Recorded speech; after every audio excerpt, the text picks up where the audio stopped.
তে আজি আমাৰ কিমান দিনৰ ক্লাছ 14 দিনৰ ক্লাছ চলি আছে আজি তে আমি 14 দিনত আমি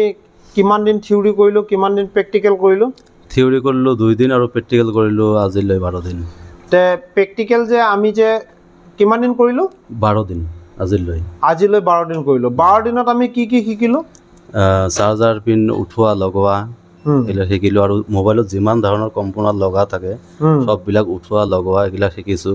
আৰু আইসি আছে আইসি ৰিভলিং কৰা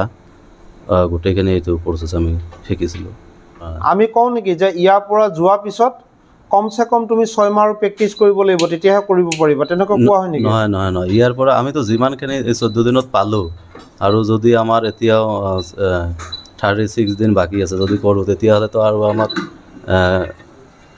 একেবাৰে পুৰা শিকি যাম তেতিয়া 100% প্ৰবলেম নহব আমাৰ এতিয়া টোটাল 14 দিন হৈছে 14 দিনত আমি যিখিনি শিকিছো আমাৰ টোটাল 50 দিনৰ ক্লাছ হয় তে আমাৰ এই বাকি কেদিনো যদি আমি ক্লাছ কৰো তেতিয়ালে আমি বহুতখিনি কাম কৰিবলৈ পাৰিম একেবাৰে 100% কৰিব পাৰিম আইসি ৰিভলিং আমি কৰিছো না সকলোৱে সকলোৱে